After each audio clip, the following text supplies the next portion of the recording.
नमस्कार दोस्तों, आप देख रहे हैं बोले भारत यूपी की सुर्खियों के साथ। मैं अनुराग। हमारे साथ चर्चा के लिए हैं मनीष। नमस्कार। नमस्कार मनीष, से शुरुआत करते हैं उत्तर प्रदेश की सियासत से। उत्तर प्रदेश की सियासत में इस समय बटुक पूजा गर्म है। सीएम कुछ और कह रहे हैं, डिप्टी सीएम कुछ और कह रहे हैं। तो इस बटुक पूजा के बाद भी लेकिन शंकराचार्य खुश नहीं है। उन्होंने कहा है कि ये पूजा से कोई प्रायश्चित नहीं होगा और जो है ये सब शक्तिहीन डिप्टी सीएम है। देखिए, सबसे बड़ी बात तो ये है कि इसकी टाइमिंग को लेकर बहुत बड़ा सवाल है। ये घटना माघ मेले के दौरान हुई, सारा कुछ पटाक्षेप हो चुका था। अब डिप्टी सीएम ब्रजेश पाठक को क्या आन पड़ी कि उन्होंने अपने घर पर बटुक बच्चों को बुलाया और उनको भोजन कराया, उनका सम्मान किया। ये सब ठीक है। सरकारी आवास पे इस तरीके के कार्यक्रमों को लेकर तो एक सवाल उठाए जा रहे हैं, और दूसरा कि डिप्टी सीएम है ब्रजेश पाठक, सरकार के अंग हैं, कैबिनेट मंत्री हैं। सरकार की एक अलग लाइन है इस मामले पर। योगी आदित्यनाथ ने सदन में कहा था कि माघ मेले की व्यवस्था को सुचारू करने के लिए अभी मुक्तेश्वरानंद सरस्वती को रोका गया था, क्योंकि यदि ऐसा न किया जाता तो उस दिन करीब 4.5 करोड़ लोग माघ मेले में मौजूद थे। उन्होंने कहा तो था यदि भगदड़ जैसी स्थिति बन सकती भगदड़ मच जाती तो क्या हाल होता। तो क्या ब्रजेश पाठक ये चाहते थे कि वहां भगदड़ मच जाए?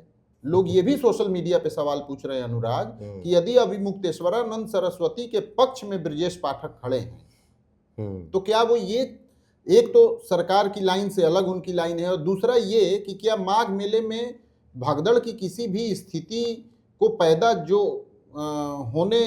पैदा करने के लिए जो लोग जिम्मेदार थे उनको यदि पुलिस ने रोका तो क्या उनके साथ वो कोई भी हो उसे रोका ही जाना चाहिए। बिल्कुल। एक बात मनीष ये बताइए कि ये मसला अब ऐसा नहीं लग रहा रबड़ की तरह खींचा जा रहा है, बात लगता है बार बार खत्म हो गई है, और ये इसको जो रबड़ तक की तरह जो खींचने जैसी बात है उसमें मतलब इसकी वजहें क्या है? और शंकराचार्य भी इसमें बार बार बयान दे रहे हैं और उनके बयान भी लगभग सियासी ही हैं। देखिए, सियासी बयान है और शंकराचार्य के कुछ बयान तो बिलो द बेल्ट। हाँ, वो शंकराचार्य के तौर पर उन्हें नहीं कहना चाहिए आपका किसी से विरोध हो सकता है, लेकिन उस विरोध की आंधी में आप आम जनमानस की तरह नहीं बह सकते हैं। बिल्कुल, बिल्कुल। आप एक बहुत प्रतिष्ठित पद पे हैं, लोग आपको नमस्कार करते हैं, आपके पैर छूते हैं, और आप यदि वही गली वाली भाषा बोलेंगे एक मुख्यमंत्री के लिए तो इसको भी लोग जायज नहीं मानेंगे और न मान रहे हैं। हाँ, वो उन्होंने तो ये भी कह दिया कि संत समाज भी तय कर ले कि वो मेरे साथ है या जो है मुख्यमंत्री के साथ है, तो इस तरह की भाषा से बचना चाहिए। ये है, अभी मुक्तेश्वरानंद सरस्वती को चुनाव लड़ने की भी घोषणा अब कर देनी चाहिए। अब यही एक बचा है, रैली कर देनी चाहिए। बिल्कुल रैली कर देनी चाहिए। चलिए खैर, ये बटुक सियासत की बात। एक सवाल जो आपने कहा था कि रबड़ की तरह खींचता जा रहा है, देखिए ये बहुत बड़ा एक पॉलिटिकल बैटल ग्राउंड बीजेपी के अंदर भी बनाने की कोशिश की जा रही है। हाँ, उसी के कोने लेके तीर चलाए जा रहे हैं। ये मामला था सरकार और एक शंकराचार्य के बीच। सदन में सीएम योगी आदित्यनाथ ने सरकार के मुखिया के नाते सारे बिंदुओं पर रोशनी डाली। अब उसके बाद परोक्ष रूप से डिप्टी सीएम को ये सब करने की जरूरत पड़ी, तो परोक्ष रूप से क्यों? यदि कोई मनमुटाव हो, कोई ब्राह्मण वोट बैंक के लिए आपका इतना प्रेम उमड़ रहा हो तो सामने से आइए ना। ब्रजेश पाठक के बारे में ये भी कहा जा रहा है कि इनका किसी एक जगह मन तो लगता नहीं। शुरुआत इन्होंने कांग्रेस से की, कांग्रेस का जलवा खत्म होता गया प्रदेश में तो बसपा में आ गए, जब बसपा का जलवा खत्म हो गया तो भाजपा में आ गए। अब भाजपा में भी चैन नहीं है ब्रजेश पाठक को। सही बात है। चलिए, ये बटुक पूजा की सियासत से थोड़ा आगे बढ़ते हैं। बिल्कुल। उत्तर प्रदेश का बजट सत्र है, आज उसका आखिरी दिन है। सीएम भी बोलेंगे, तो ये बजट सत्र थोड़ा चर्चा में रहा। बजट आया इसलिए भी, और इस दौरान काफ़ी कुछ चुटीली नोकझोंक, गर्मा गर्मी, हल्के फुल्के क्षण काफ़ी रहे। जनप्रतिनिधियों के फ़ोन वोन उठाने की भी बातें हुई और उस पर स्पीकर साहब ने भी किया। स्पीकर साहब ने कई मंत्रियों को भी जो है नसीहत दी। जैसे कल उन्होंने दिनेश प्रताप सिंह बोल रहे थे और वो गिना रहे थे कि यहाँ काम किया, तो उन्होंने उनको कह दिया इसीलिए आप हो ही इसमें जो है, इसको ऐसे क्यों बता रहे हो? देखिए, सतीश महाना जो कि विधानसभा के अध्यक्ष हैं, मैं इसी पॉइंट पर आना चाह रहा था कि अभी जो स्पीकरों और जो अधिष्ठाताओं को लेके एक बड़ी संशय जैसी बहस पूरे संसदीय परंपरा में हुई है, उसमें महाना जी का कामकाज जो है थोड़ा सीख लेने वाला मुझे देखिए, वरिष्ठता यहीं काम आती है अनुराग, लगा। वरिष्ठता यहीं काम आती है। विधानसभा अध्यक्ष का काम या पीठ पे बैठे आदमी का काम पूरे सदन को नियंत्रित करना है, पक्ष और विपक्ष आप सबका। नियंत्रित तभी कर पाएंगे जब आप में उतनी सीनियरिटी और उतनी समझ हो।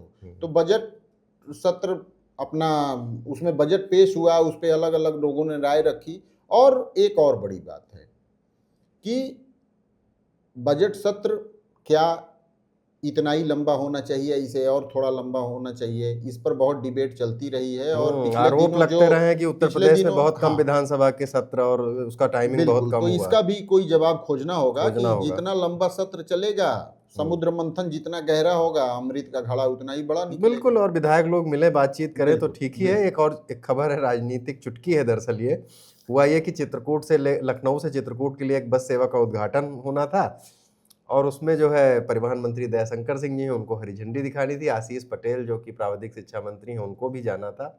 लेकिन हुआ ये कि पटेल साहब तो टाइम पे पहुंच गए और दयाशंकर सिंह वहां पर बहुत लेट पहुंचे। बड़ी देर तक खड़े रहे आशीष पटेल, फिर कुर्सी डलवा के वहां बैठे।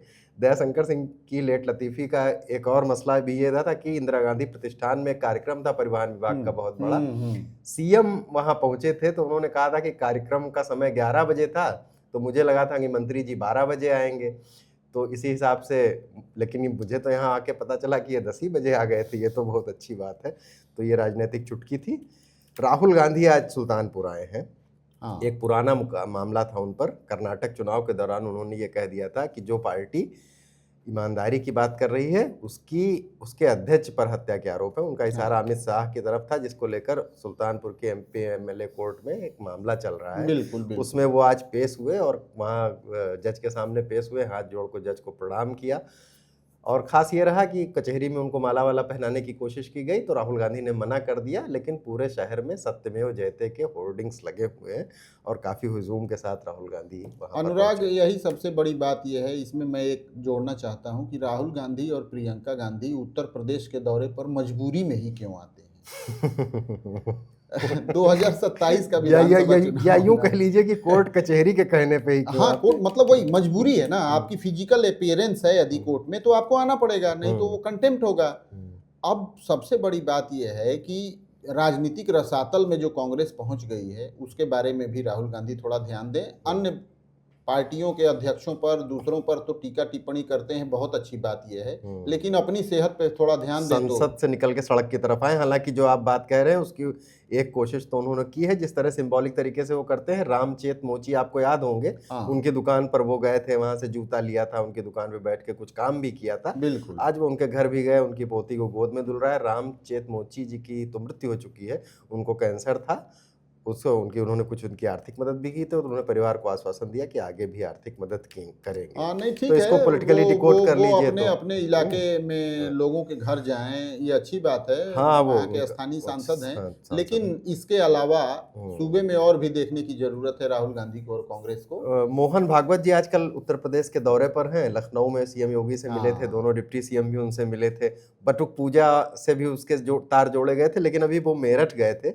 और हुआ ये कि मेरठ जाते समय वो वंदे भारत से गए थे लखनऊ से, उस ट्रेन पर पथराव हुआ। हालांकि उसमें कोई ऐसी बात नहीं थी, और फिर बड़ी सिक्योरिटी के साथ उनको मेरठ स्टेशन पर उतारा गया। पुलिस ने इसकी जांच शुरू कर दी है और अभी कुछ भी खास नहीं पता चला है। पुलिस मान रही है या तो कुछ बच्चों ने वहां पर ट्रेन पर पत्थर फेंके, या फिर कुछ बच्चे, पुलिस का एक ये भी थ्योरी है कि क्रिकेट खेल रहे थे और शायद बॉल आके लगी उसमें। देखिए, वंदे भारत पर पथराव करना, ये शुरुआत में जब वंदे भारत गाड़ियां चली थी तो पता नहीं किस प्रेम के तहत या किस विरक्ति के तहत या दुर्भावना के तहत कुछ ऐसी घटनाएं सामने आई थी। मुझे लगता है कि एक बार वैसी ही उसी की एक कड़ी है। ये इत्तेफाक है कि मोहन भागवत उसी ट्रेन में बैठे थे। हालांकि इस पर बहुत सख्ती से काम करना चाहिए, चाहे वो आरपीएफ हो, जीआरपी हो या लोकल पुलिस हो, क्योंकि यदि ट्रेन पर पथराव हो रहा हो, एक तो ये सामान्य एक्सीडेंट नहीं हो सकता, क्योंकि इसकी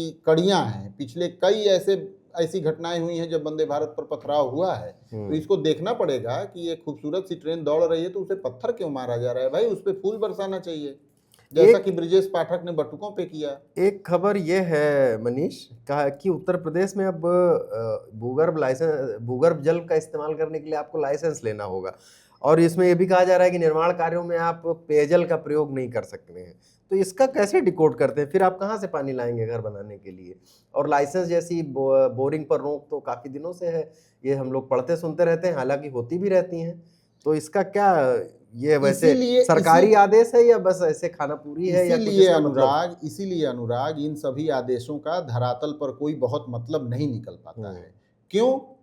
क्योंकि समस्या, जुर्माना, दंड, अपराध ये सब तय हो जाता है, लेकिन समाधान क्या होगा इसके बारे में खामोशी हो जाती है। जो सवाल आप उठा रहे हैं कि पानी की जरूरत यदि किसी को होगी मकान बनाने तो के कहाँ लिए, से लाएगा? जानवर धोने के लिए, गाड़ी धोने के लिए, मकान धोने के लिए, तो उस पानी की आपूर्ति कैसे होगी? या तो 2 लाइनें बिछी हों जैसा कि साउथ के कई राज्यों में है कि एक पाइपलाइन पीने के पानी की है और दूसरी पाइपलाइन उसके अतिरिक्त जो काम होने हैं, कपड़े धोने, उसके लिए हो।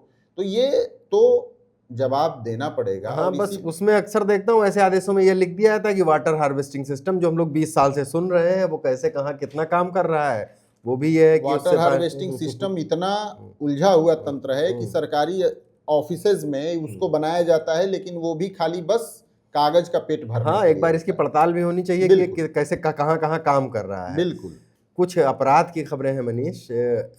बाराबंकी में एक किशोरी को जिंदा जला दिया गया, और ये थोड़ा जघन्य इसलिए भी है कि थाना वहां से सिर्फ 100 मीटर दूर था। घटना की जानकारी ही तब मिली जब थाने के पीछे लोगों ने धुआं उठता देखा। तो उसका, हालांकि वो जब उसको अस्पताल ले जाया गया तब तक वो जिंदा थी, और उसने मृत्यु पूर्व बयान में कुछ पेट्रोल पंप कर्मियों का नाम लिया है। सीओ को वहाँ के कप्तान ने जांच सौंप दी है, लेकिन ये मतलब बड़े दुसाहसी तरीके से प्रदेश में इस तरह की घटना हुई है। दूसरा ये हुआ है कि जो ये तेज रफ्तार से गाड़ी चलाने वाली बात है, अभी हम लैम्बोर्गिनी और लखनऊ में भी एक बच्ची मर गई थी, गंगा एक्सप्रेस वे पे लोग मर गए थे, ये थमने का सिलसिला नहीं थम रहा है। पराग चौराहे पे एक वैगन-आर इतनी तेजी से जा रही थी कि उसके बोनट पर एक लड़का आ गया और वो उसे मतलब किलोमीटरों घसीटते रहे, बाद में वो गिर गया तो उसको कुचल कर भाग गए। पुलिस ढूंढ रही है उन लोगों को सीसीटीवी के सहारे, लेकिन ये भाई गाड़ियां बढ़ रही हैं तो स्पीड पर नियंत्रण करना होगा। ये चला तो भाई सोसाइटी के हमारे आप जैसे लोग ही रहे हैं। देखिए, इस मामले में जब तक कड़ी कार्रवाइयां नहीं होंगी तब तक, अब कड़ी कार्रवाई में तो ये कहा जाता है चालान वगैरह होते हैं, लेकिन चालान से देखिए, अब कानपुर वाले लैम्बोर्गिनी का क्या मामला था? लड़का एक्सीडेंट करने के बाद दिल्ली चला गया, दिल्ली से पकड़ के लाया गया और चुटकी में जमानत हो गई। तो क्या एग्जाम्पल? 7 लोगों को कुचला और 7 घंटे में जमानत मिल गई। तो फिर तो क्या एग्जाम्पल सेट कर रहे हैं आप? तो कोई बोनट पे दौड़ाएगा, कोई और कुछ करेगा।